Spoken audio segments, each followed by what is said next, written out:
शुरू करेंगे सर्किट के तरफ। ठीक है, तो इलेक्ट्रिकल सर्किट में जो हम लोगों को शुरुआत करना है वो शुरुआत करना है कहाँ से? कॉम्बिनेशन ऑफ रेजिस्टर्स से।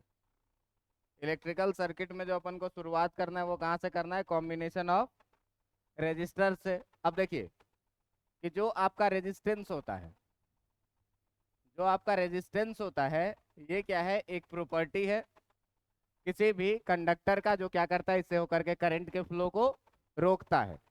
ठीक है, करंट को फ्लो को रोकने का जो प्रॉपर्टी होगा उसे हम लोग क्या बोलेंगे? रेजिस्टेंस। बेटा सर्किट में जो हम लोग रेजिस्टेंस को दिखाते हैं उसके लिए एक स्पेशल सिंबल यूज किया जाता है, आप लोग 10th क्लास में पढ़ते होइएगा, ये जिगजैग, और इसको रिप्रेजेंट करते हैं किस चीज से? आर से।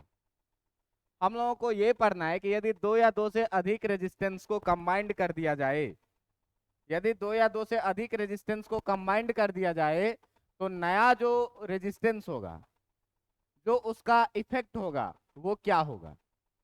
तो इस तरह के रेजिस्टेंस में हम लोगों को पढ़ना है क्या चीज मेनली? तो हम लोगों को मेनली पढ़ना है क्या? Combination of resistance. क्या पढ़ना है? Combination of resistance. और इस कॉम्बिनेशन में हम लोग मेनली दो तरह का कॉम्बिनेशन पढ़ते हैं। एक पढ़ते हैं सीरीज कॉम्बिनेशन, और एक क्या पढ़ते हैं? एक हम लोग पढ़ते हैं क्या? Parallel combination. एक पढ़ते हैं क्या? Parallel combination. इसी दोनों कॉम्बिनेशन के बारे में आज हम लोग पढ़ेंगे कि भाई सीरीज कॉम्बिनेशन क्या होता है और पैरेलल कॉम्बिनेशन क्या होता है। इससे पहले एक सर्किट एलिमेंट और हम लोग पढ़ चुके हैं चैप्टर 2 में, जिसका नाम था क्या? जिसका नाम था क्या? कैपेसिटर। जिसका नाम था क्या? कैपेसिटर। और कैपेसिटर में भी हम लोग कॉम्बिनेशन ऑफ कैपेसिटर पढ़े थे, सीरीज कॉम्बिनेशन भी पढ़े थे और पैरेलल कॉम्बिनेशन भी पढ़े थे, और उस कॉम्बिनेशन का एक इफेक्ट भी आपने देखा था कि सीरीज कॉम्बिनेशन में क्या होता है, पैरेलल कॉम्बिनेशन में क्या होता है, और कैपेसिटर का बहुत सारा सर्किट भी हम लोगों ने सॉल्व किया था। उसी तरह से जो दूसरा सर्किट एलिमेंट है हमारे पास वो है क्या? रेजिस्टर। और एक और सर्किट एलिमेंट अपने को आगे पढ़ना है जिसका नाम है इंडक्टर, वो मैग्नेटिज्म में आएगा। जब मैग्नेटिक इंडक्शन हम लोग पढ़ेंगे वहां पर आएगा इंडक्टर। तो एक कैपेसिटर, एक रेजिस्टर और एक इंडक्टर। तो हम लोग अभी अलग अलग करके सर्किट एलिमेंट को पढ़ रहे हैं। कैपेसिटर को एक जगह अलग पढ़े थे, अभी रेजिस्टर को एक जगह अलग पढ़ेंगे, आगे इंडक्टर को भी पढ़ेंगे, और फिर बाद में इन सारे एलिमेंट को एक जगह मिला करके हम लोग पढ़ते हैं कहाँ पर? अल्टरनेटिंग करंट में। आगे एक चैप्टर है नाम है अल्टरनेटिंग करंट, अभी जो हम लोग पढ़ रहे हैं वो सारा क्या है? डायरेक्ट करंट है, डीसी। ठीक ना, ये अपना डायरेक्शन चेंज नहीं करता है। ठीक है, लेकिन जो डायरेक्ट करंट होता है वो हमेशा जो है तो एक पीरियड पे अपना डायरेक्शन बदलता रहता है, ऐसे चलता है वेव के जैसे। ठीक ना, और इस तरह के करंट को क्या बोलते हैं? डीसी। तो जब हम लोग वहां पर अल्टरनेटिंग करंट पढ़ेंगे ना, तो अल्टरनेटिंग करंट में हम लोग तीनों एलिमेंट को मिला करके पढ़ेंगे। किसको? कैपेसिटर को, रेजिस्टर को और इंडक्टर को। तो वहां पे एक नया सर्किट बनता है जिसको हम लोग बोलते हैं क्या? Series LCR circuit. आपके बोर्ड के लिए बहुत ही इंपॉर्टेंट होता है, जिसमें एल फॉर इंडक्टर रहेगा, सी फॉर कैपेसिटर रहेगा और आर फॉर रेजिस्टर रहेगा। तीनों सर्किट एलिमेंट रहेगा। तो चलिए बात करते हैं आज केवल हम लोग रेजिस्टेंस का। रेजिस्टेंस में हम लोग दो तरह का कॉम्बिनेशन पढ़ेंगे, एक सीरीज कॉम्बिनेशन और एक कौन सा? Parallel combination. तो भैया जो पहला कॉम्बिनेशन है आपका, जो पहला कॉम्बिनेशन है आपका वो क्या है? Series combination. Series combination. अब देखो कि सीरीज कॉम्बिनेशन का पहचान क्या है? तो दो या दो से अधिक रेजिस्टर सीरीज कॉम्बिनेशन में कहलाएगा यदि सारे से होकर के करंट सेम बहे। एक लाइन में याद रखिएगा। जैसे मान लीजिए क्या कि अपने पास कुछ रेजिस्टेंसेस हैं, मान लीजिए पहला रेजिस्टेंस ये, दूसरा रेजिस्टेंस ये, और एक तीसरा रेजिस्टेंस कुछ ऐसा। इस तीनों का रेजिस्टेंस हमको दिया हुआ है R1, R2 और R3। ठीक ना, तो आप देखो कि अगर मैं यहां से करंट कुछ छोड़ूंगा तो रास्ते तो एक ही हैं, सारे से सारे रेजिस्टेंस से होकर के जो करंट फ्लो करेगा वो करंट कैसा फ्लो करेगा? सेम करंट फ्लो करेगा। बात समझ में आ रही है? अब मान लीजिए कि इसके टर्मिनल्स को हम लोग क्या करें कि एक बैटरी से क्या करें? जोड़ दें, जिसका पोटेंशियल डिफरेंस है कितना? V। अब देखो कि अगर इस तीन रेजिस्टेंस को हम लोग जोड़े हैं, ये कॉम्बिनेशन सीरीज कॉम्बिनेशन में है, पूरी बातें 10th क्लास वाली चलनी है।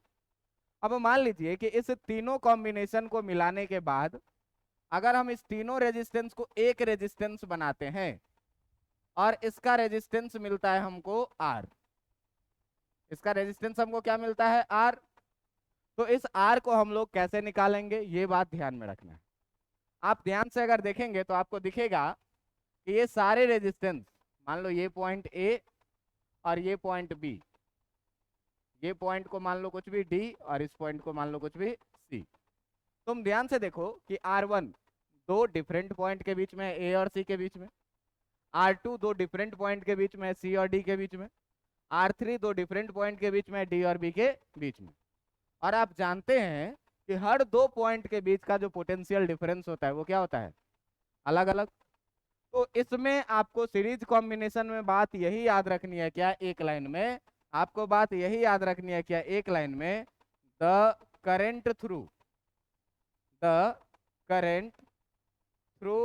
ईच रजिस्टर, हर रजिस्टर से होकर के जो करंट बहेगा, ठीक ना, ईच रजिस्टर विल सेम, वो कैसा होगा, एक जैसा करंट होगा।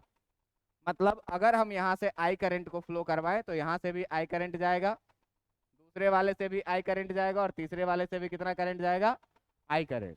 लेकिन हर पोटेंशियल, हर रेजिस्टेंस अलग अलग पॉइंट के बीच में है, तो हर के बीच का जो पोटेंशियल डिफरेंस होगा वो क्या होगा, अलग अलग। तो सीरीज कॉम्बिनेशन में बस यही दो लाइन याद रखना है कि हर रेजिस्टर से होकर के करंट कैसा बहेगा, सेम, और पोटेंशियल डिफरेंस हर रेजिस्टर के अक्रॉस जो होगा वो क्या होगा, डिफरेंट होगा। ठीक है। दूसरा पॉइंट क्या आपको याद रखना है कि the potential difference across each resistor, the potential difference across the ends of each resistor, across the ends of each resistor, हर रेजिस्टर के एंड के बीच का जो पोटेंशियल डिफरेंस जो होगा वो क्या होगा, विल डिफरेंट, क्या होगा, डिफरेंट होगा। और हर एक इंडिविजुअल पोटेंशियल डिफरेंस का सम जो होगा वो टोटल पोटेंशियल के बराबर भी होगा। मान लो ये रेजिस्टेंस पुलिस चौकी, हम यहाँ से 100 रुपया लेके चले, पहले चौकी पे 20 रुपया दान कर दिए, अगले चौकी पे 50 रुपया दान कर दिए, अगले चौकी पे 30 रुपया दान कर दिए। हम जब वापस लौटे तो मेरे पास कितना रुपया, 0 रुपया। लेकिन यहाँ पर जितना दान किए हैं V1, V2 और V3, अगर सारे को हम ऐड करें तो मेरे पास टोटल जितना था उतने के बराबर में आ जाएगा कि नहीं आ जाएगा, आ जाएगा। तो यही चीज याद रखना है क्या, कि the sum of all individual potential, हर इंडिविजुअल पोटेंशियल का जो सम होगा, individual potential is equal to total potential, क्या होगा, टोटल पोटेंशियल के बराबर में होगा हर इंडिविजुअल पोटेंशियल का सम। अब ध्यान से देखिएगा कि हर इंडिविजुअल पोटेंशियल का सम टोटल पोटेंशियल होने का मतलब हुआ क्या, कि जो आपका V होगा वो V1 plus V2 plus V3 के बराबर में होगा। इसको मानिए क्या, इक्वेशन 1। अब देखो भाई कि ओम्स लॉ क्या कहता है, ओम्स लॉ क्या कहता है, V इक्वल टू IR। इस सर्किट से अगर करंट बह रहा है I, इसके अक्रॉस पोटेंशियल डिफरेंस है V और इसका रेजिस्टेंस है R, तो बाय ओम्स लॉ हम लोग ये बात जानते हैं क्या, बाय ओम्स लॉ हम लोग ये बात जानते हैं क्या कि V इक्वल टू कितना होगा, V इक्वल टू होगा IR के। ठीक है। जरा सा आप इस एलिमेंट को देखिए, इस रेजिस्टेंस को देखिए, इससे होकर के करंट कितना बह रहा है I, इसका रेजिस्टेंस कितना है और पोटेंशियल कितना है, तो V1 इक्वल टू IR1 लिख सकते हैं कि नहीं लिख सकते हैं, लिख सकते हैं। तो जब इसके लिए दोस्त लिखेंगे V1 इक्वल टू IR1, दूसरे वाले को जरा सा देखो, जरा सा दूसरे वाले को देखो, इस वाले को, कि इस वाले को देखो, इससे होकर के करंट कितना जा रहा है I, रेजिस्टेंस कितना है और पोटेंशियल डिफरेंस कितना है। तो ये बताओ कि ओम्स लॉ से हम लोग यहाँ पर V2 इक्वल टू IR2 लिख सकते हैं कि नहीं, इसी तरह से V3 इक्वल टू IR3 लिख सकते हैं कि नहीं लिख सकते हैं। अब आप क्या करिए अब आप क्या करिए कि इस V1 V2 और V3 का जो वैल्यू आपने लाया है, इस वैल्यू को आप क्या करिए उस वाले इक्वेशन में पुट कर दीजिए, ठीक ना। इस वाले इक्वेशन में पुट कर दीजिए। तो हम लोग क्या कर रहे हैं, हम लोग कर क्या रहे हैं कि putting the values of by putting the values of V V1 V2 and V3 in equation 1। दोस्त इक्वेशन 1 कितना है अपना, V इक्वल टू है V1 प्लस V2 प्लस कितना V3। V इक्वल टू कितना जाने हो, V1 इक्वल टू कितना, V2 इक्वल टू कितना IR, और V3 इक्वल टू कितना IR3। देखो ये IR हो जाएगा और इस सारे में से I कॉमन आएगा तो कितना बच जाएगा, R1 plus R2 plus R3। I से I कैंसिल, यानी कि जो R इक्वल टू बचा वो कितना R1 प्लस R2 प्लस कितना R3 के बराबर में। मतलब कि जो इक्विवेलेंट रेजिस्टेंस आ रहा है वो हर इंडिविजुअल रेजिस्टेंस के सम के बराबर में। बात समझ में आ रहा है। तो आप यहाँ पर इस बात को मेंशन करेंगे क्या कि सीरीज कॉम्बिनेशन में, ठीक ना, in series combination of resistors, in series combination of resistors के सीरीज कॉम्बिनेशन में जो है of resistors, the equivalent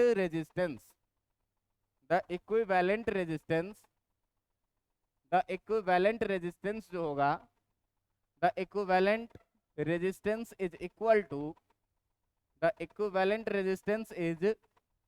equal to the sum of all individual resistance, equal to the sum of all individual resistance. हर individual resistance के sum के बराबर में होगा आपका क्या, equivalent resistance R equal to क्या R1 plus R2 plus R3, और यदि और भी रेजिस्टेंस रहेगा तो dot dot dot dot dot. बात समझ में आ रही है, बात समझ में आ रही है। अब जरा सा ध्यान दीजिएगा कि अगर हम लोग क्या करें कि if an identical resistance, if an identical resistance are connected in series, are connected in series, ठीक ना। तो एन आइडेंटिकल रेजिस्टेंस का मतलब क्या हुआ कि हर का रेजिस्टेंस आर आर आर है और इसको हमने क्या कर दिया, सीरीज में कर दिया ऐड। एन रेजिस्टेंस है तो जो आप आर इक्विवेलेंट लिखिएगा वो कितना लिखिएगा, R plus R plus R plus कितना, हर का रेजिस्टेंस दिया हुआ है तुमको, ये कितना है आर आर आर है। तो कितना टाइम्स लिखोगे, एन टाइम्स लिखोगे। आर प्लस आर कितना बार लिखोगे, एन टाइम्स। और तब जो तुमको आर इक्विवेलेंट मिलेगा वो आर इक्विवेलेंट कितना मिलेगा, एन आर के बराबर। बात समझ में आ रहा है, बात समझ में आ रहा है। अब ये था आपका सीरीज कॉम्बिनेशन। सीरीज कॉम्बिनेशन में आपको बातें क्या याद रखनी है कि हर रेजिस्टेंस से करंट कितना बहेगा और पोटेंशियल डिफरेंस क्या होगा, डिफरेंट। हर पोटेंशियल डिफरेंस का सम टोटल पोटेंशियल के बराबर में होगा। अब ओम्स लॉ से एक बार इसमें लगाए V equal to I R, इसमें लगाए V1 equal to I R one, इसमें लगाए V2 equal to I R two, इसमें लगाए V3 equal to I R three, और सबका वैल्यू उसमें पुट कर दिए, आकर के अपना फॉर्मूला तैयार हो गया, R equal to R1 plus R2 plus R3। Clear है इतनी बातें। ये था क्या आपका सीरीज कॉम्बिनेशन। अब अगर हम लोग बात करें किस चीज का, पैरेलल कॉम्बिनेशन का, अगर हम लोग बात करें किस चीज का, पैरेलल कॉम्बिनेशन का, तो पैरेलल कॉम्बिनेशन में क्या होगा जरा सा ध्यान से देखना कि पैरेलल कॉम्बिनेशन में अपने पास तीन रेजिस्टेंस है। ये मान लो R1, यहाँ से मान लो ये R2, और यहाँ से मान लो ये R3, और ये तीनों जो है वो अपना किस चीज में है, पैरेलल कॉम्बिनेशन। ठीक है, ये तीनों है किसमें, पैरेलल कॉम्बिनेशन। ध्यान से देखिएगा, ये पॉइंट है ए और ये पॉइंट है बी। हर रेजिस्टेंस जो आपका R1 है, जो आपका R2 है और जो आपका R3 है, हर रेजिस्टेंस दो फिक्स पॉइंट ए और बी के बीच में है। और दो फिक्स पॉइंट के बीच का पोटेंशियल डिफरेंस हमेशा कैसा रहेगा? एक जैसा रहेगा। अब मान लीजिए कि इसके टर्मिनल को भी हमने क्या किया, इसके टर्मिनल को भी हमने क्या किया, एक बैटरी से कनेक्ट कर दिया, जिस बैटरी का पोटेंशियल डिफरेंस है कितना? बी। तो ध्यान दीजिएगा कि अगर इसका पोटेंशियल डिफरेंस है बी भाई साहब, तो ये बैटरी भी तो ए और बी पॉइंट के बीच ही लगा है। मतलब इस बैटरी का जितना पोटेंशियल डिफरेंस होगा इसका भी इतना ही होगा, इसका भी इतना ही होगा, इसका भी इतना ही होगा। लेकिन अगर मान लो कि यहां से करंट आई निकला, तो ये करंट यहां तक तो आएगा आई, लेकिन अब यहां से तीन अलग अलग रास्तों पे बट जाएगा, I1, I2 और I। बात समझ में आ रहा है? तो चूंकि पैरेलल कॉम्बिनेशन में हर रेजिस्टेंस दो फिक्स पॉइंट के बीच में है, तो हर का पोटेंशियल डिफरेंस भी क्या होगा? एक जैसा। लेकिन यहां जाने के बाद रास्ते अलग अलग हो रहे हैं, तो करंट क्या हो जाएगी? बट जाएगी, है ना? तो आपको यही बात है याद रखना पैरेलल कॉम्बिनेशन में, क्या कि in parallel combination, in parallel combination में जो होता है भाई साहब, पैरेलल कॉम्बिनेशन में क्या होता है? The potential difference, the potential difference across each register, across each resistor जो है, हर रजिस्टर के अक्रॉस जो पोटेंशियल डिफरेंस होगा वो कैसा होगा? रिमेन्स सेम, एक जैसा रहेगा। लेकिन जो करंट का बात करेंगे, current through each resistor, current through each resistor जो होगा वो क्या होगा? डिफरेंट होगा, ठीक ना? Becomes different, current through each resistor becomes different. बात समझ में आ रहा है? हर रजिस्टर से करंट डिफरेंट डिफरेंट। लेकिन sum of all individual current का अगर बात करेंगे, sum of all individual current, sum of all individual current जो होगा वो sum of all individual current is equal to, is equal to total current, total current के बराबर में होगा इसका सम।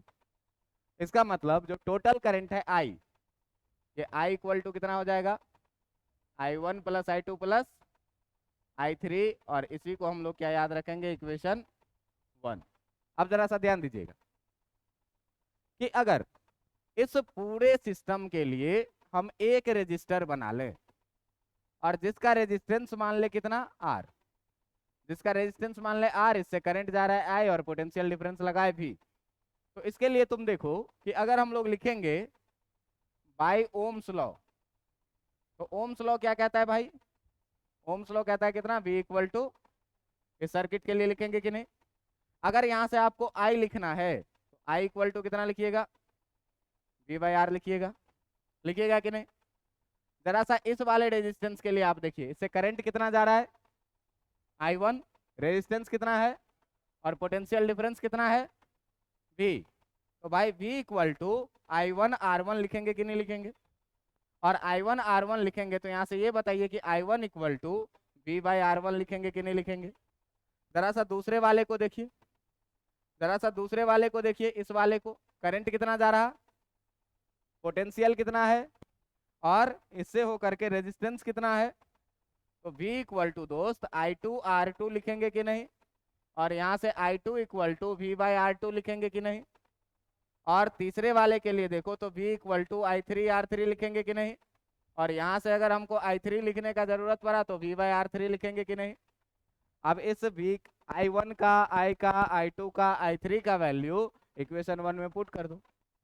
तो जब इसमें वैल्यू पुट करोगे, जब इसमें वैल्यू पुट करोगे तो तुमको क्या मिलेगा? जरा सा ध्यान देना। हम लोग कर क्या रहे हैं? हम लोग कर क्या रहे हैं कि put the value of, put the values of I, I1, I2 and I3 in equation 1।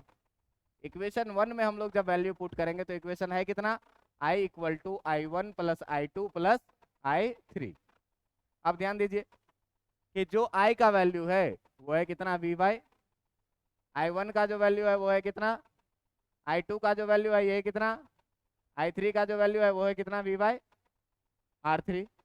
बात समझ में आ रहा है? अब देखो कि V by R equal to सारे में V कॉमन आ जाएगा क्या, तो ये बचेगा कितना 1 by plus 1 by plus 1 by R3। V से V कटेगा क्या, इधर बचेगा कितना 1 by R equal to 1 by R1 plus 1 by R2 और प्लस 1 बाई R3। मतलब पैरेलल कॉम्बिनेशन में जो होता है, आपके पैरेलल कॉम्बिनेशन में जो होता है वो देखिए कि reciprocal of equivalent resistance is equal to sum of reciprocal of all individual resistance. बात समझ में आ रहा है? तो यहाँ पर हम लोग बात कर रहे हैं किस चीज में, इन पैरेलल कॉम्बिनेशन में। अब जब पैरेलल कॉम्बिनेशन में बात करेंगे तो the reciprocal of equivalent resistance, the reciprocal of equivalent resistance is equal to the sum of reciprocals of all individual resistance,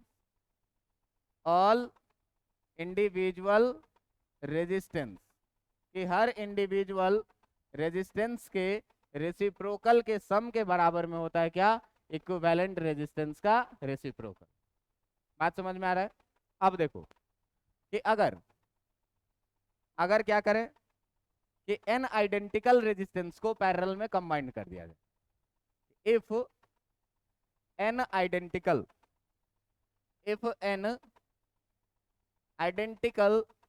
resistances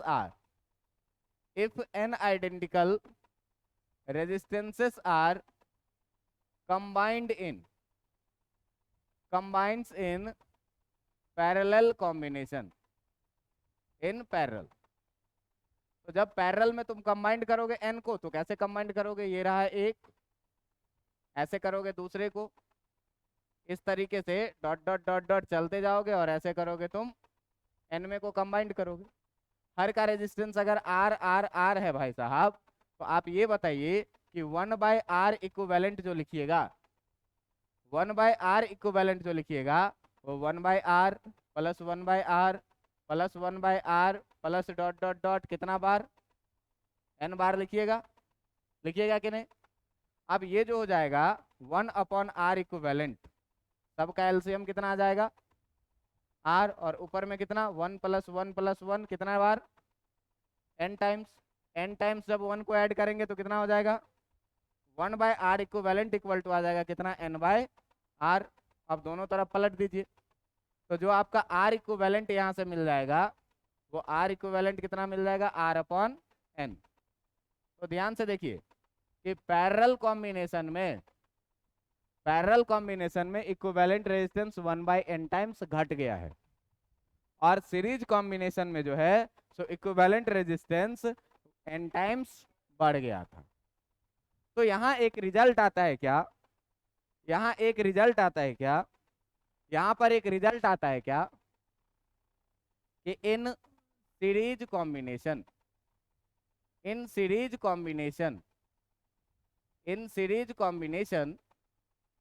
the equivalent resistance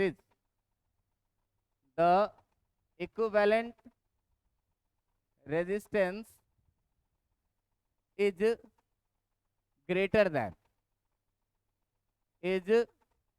greater than all individual resistances, कि हर individual resistance जो है, हर individual resistance से जो है वो क्या होगा, इक्विवेलेंट रेजिस्टेंस का जो वैल्यू होगा वो अधिक होगा। बात समझ में आ रहा है?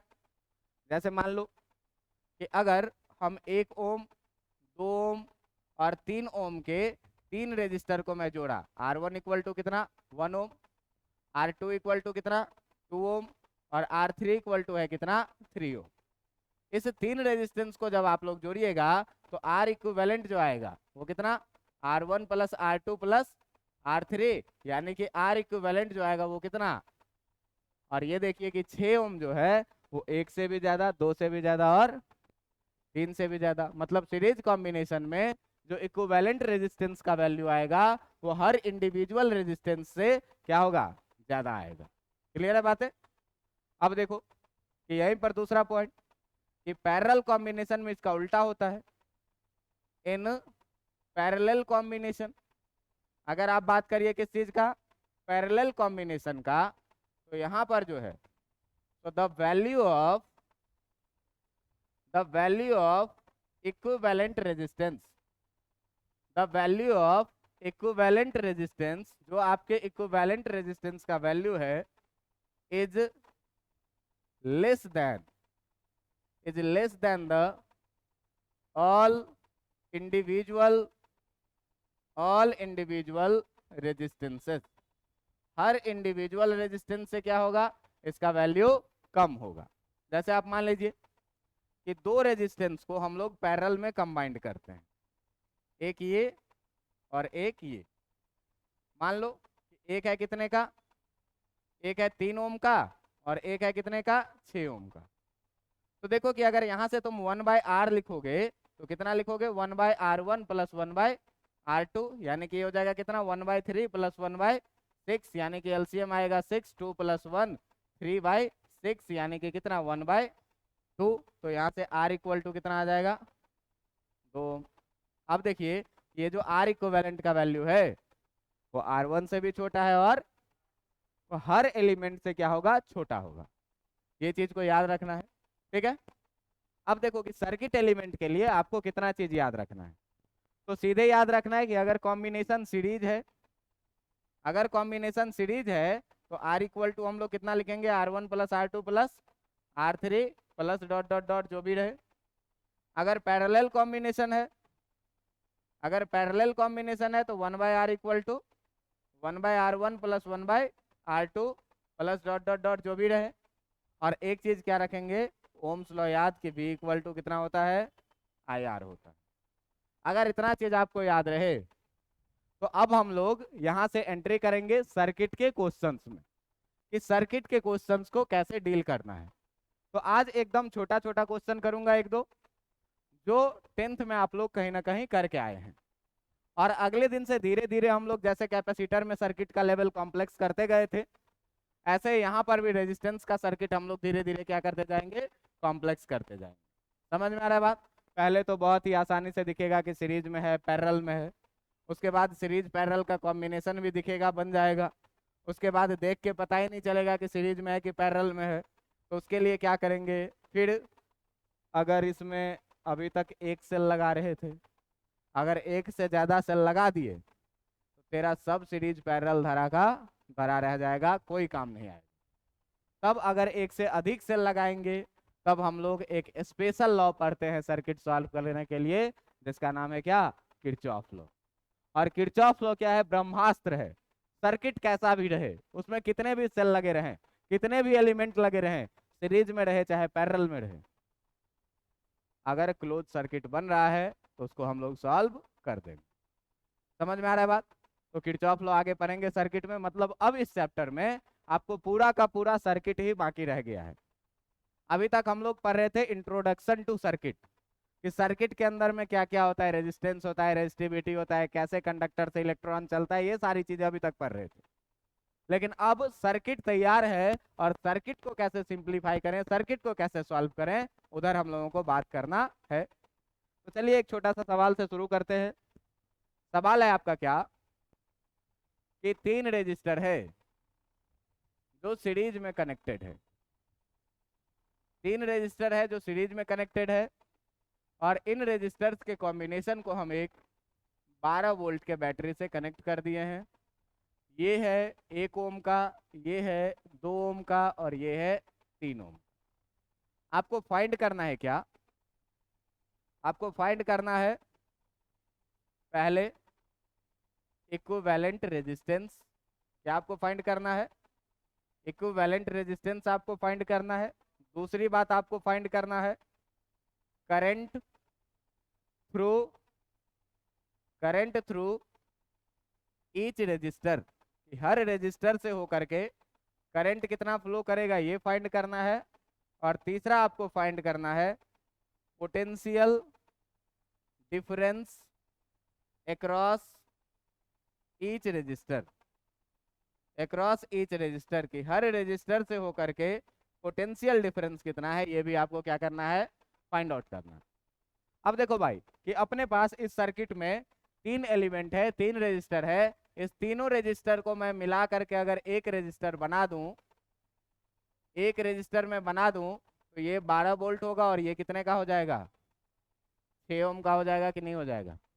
सीरीज में है, सीरीज में है दोस्त, तो आर इक्वल टू कितना लिखोगे, R1 plus R2 plus R3, ये कितना हो जाएगा 1 प्लस 2 प्लस 3 यानी कि कितने का, 6 ओम का।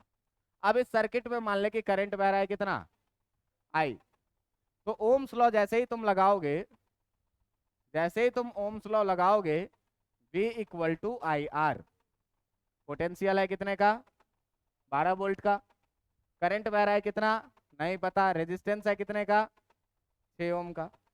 अब यहाँ से I इक्वल टू जैसे ही लगाओगे, I इक्वल टू जैसे ही लगाओगे 12/6 कितना आ जाएगा, 2 एम्पियर का। मतलब इस सर्किट से जो करंट बहेगा वो कितने का, तो यहाँ से भी जो दोस्त बहेगा वो कितने का, यहाँ से जो बहेगा वो कितने का, और यहाँ से जो बहेगा वो भी कितने का, 2 एम्पियर का। क्योंकि हम लोग जानते हैं कि सीरीज कॉम्बिनेशन में हर एलिमेंट से जो करंट होता है वो कितना होता है, सेम। अब देखिए कि आपको याद रखना है potential difference across each register, तो हर रजिस्टर से जो पोटेंशियल डिफरेंस होता है वो डिफरेंट डिफरेंट आता है। तो डिफरेंट डिफरेंट आता है तो इसको मानेंगे कितना V1, इसको मानेंगे कितना V2 और इसको मानेंगे कितना। अब देखो इस वाले एलिमेंट को खाली, इससे होकर के करंट बह रहा है I, रेजिस्टेंस है 1 ओम का और पोटेंशियल है कितना V1। तो V1 इक्वल टू कितना लिखेंगे, IR1, I है कितने का 2 का और रेजिस्टेंस है कितने का 1 का, यानी कि 2 वोल्ट जो आ जाएगा वो इसका V1 आ जाएगा। अगर V2 लिखेंगे, करंट बह रहा है कितना, रेजिस्टेंस है कितना, करंट बह रहा है 2 और रेजिस्टेंस है कितने का 2 का, मतलब ये कितना हो जाएगा 4 वोल्ट। अगर V3 निकालना है कितना लिखेंगे, IR3 और ये हो जाएगा कितना I2 का और रेजिस्टेंस कितने का 3 का, यानी कि ये कितना हो जाएगा, ध्यान से देखो 4 2 6 और 6 टोटल पोटेंशियल के बराबर हो गया कि नहीं होगी, बात समझ में आ रहा है। तो ये था एक बहुत ही आसान सरा हुआ क्वेश्चन। मैं उम्मीद करूं कि अगर अगला सवाल मैं आपको दूं तो आप मुझे बना करके तुरंत दिखा देंगे। चलिए अगला सवाल है आपके लिए, अगला सवाल है इस बार आपके जो 3 रेजिस्टेंस है वो तीनों रेजिस्टेंस जो इस बार है आपके वो पैरेलल कॉम्बिनेशन, इस बार जो ये 3 रेजिस्टेंस है वो पैरेलल कॉम्बिनेशन में है। और इस पैरेलल कॉम्बिनेशन वाले रजिस्टर को हम लोग कुछ इस तरीके से मिला दिए और इसको जोड़ दिए फिर से इस बार एक बैटरी से, जिस बैटरी का पोटेंशियल है कितने का 12 वोल्ट का, ये है 1 ओम का, ये है 3 ओम का और ये है 6 ओम का। आपको फिर से वही क्वेश्चन है, फाइंड, पहला में इक्विवेलेंट रेजिस्टेंस, इक्विवेलेंट रेजिस्टेंस आपको निकालना है। दूसरा में आपको निकालना है potential across each resistor, potential across each resistor. और आपको तीसरा में निकालना है current through each resistor, current through each resistor, हर रजिस्टर से होकर के कितना करंट बहेगा ये भी आपको निकालना है। ये सवाल आप लोग बहुत ही आसानी से बना लेंगे और अगर बना लेंगे तो फिर हम लोग आज के लेक्चर को यहाँ पर समाप्त करेंगे। जो 10वीं क्लास का लेक्चर था आज का लेक्चर, जिसमें हम लोग सीरीज कॉम्बिनेशन और पैरेलल कॉम्बिनेशन पूछे, जिसके बारे में हमको किसी एग्जाम में नहीं पूछा जाएगा। आज जो सवाल किए हैं ये सवाल भी किसी परीक्षा में नहीं पूछा जाएगा। सर काहे पढ़ा रहे हैं, पढ़ा इसीलिए रहे हैं भैया कि अगले दिन से जो सर्किट आए तेरे को ये सब पूछना नहीं पड़े। बन गया। चलिए देखिए, देखते हैं इसको कि दोस्त मान लो कि इस पूरे सर्किट को अगर हम एक रेजिस्टेंस बना दें और इस रेजिस्टेंस का वैल्यू मैं मान लूं कितना, आर, ये कितने 12 वोल्ट का, इससे करंट कितना आई। तो देखो पैरेलल कॉम्बिनेशन में है, और पैरेलल कॉम्बिनेशन में हम लोग 1/r इक्वल टू कितना लिखते हैं, 1/r1 plus 1/r2 plus 1/r3, यानी कि ये जो हो जाएगा 1/r equal to 1/1 plus 1/3 plus 1/, सबका जब एलसीएम लोगे तो कितना आ जाएगा 6, ये हो जाएगा कितना 6 प्लस 2 प्लस 1, यानी कि ये हो जाएगा कितना 9 बट्टा, यानी कि आर बराबर कितना हो जाएगा 6/9। आर इक्विवेलेंट कितना निकल के आया, आर इक्विवेलेंट निकल के आया भैया अपना 6/9 ओम, जो भी रहे काट के देख लीजिए। आगे बढ़ेंगे, दूसरा क्या कह रहा है, पोटेंशियल अक्रॉस ईच रेजिस्टर। ये तो भाई साहब बल्ले बल्ले है, पैरेलल कॉम्बिनेशन में है, हर रेजिस्टर से सेम पोटेंशियल जाएगा। तो ये वाला 12 वोल्ट है, तो ये वाला भी कितना, ये वाला भी कितना, ये वाला भी कितना 12 वोल्ट, सारे से कितना 12 वोल्ट का। लेकिन करंट अगर इधर से आई जा रहा है तो यहाँ पे करंट बढ़ जाएगा, I1 इधर से कितना और इधर से कितना I3। तो पहले I निकालने का प्रयास कर, जो हम लोगों ने R निकाला है वो कितना आया है 6/9 ओम का। अगर यहाँ पर V इक्वल टू IR लगाओगे तो 12 इक्वल टू लगेगा I इंटू आर के जगह पर 6/9, और यहाँ से I बराबर हो जाएगा 12 गुने 9/6, 6 से कटेगा 2 बार में, यानी कि कितने का 18 एम्पियर का। ये करंट 18 एम्पियर का यहाँ से जाएगा और यहाँ 3 भाग में बटेगा।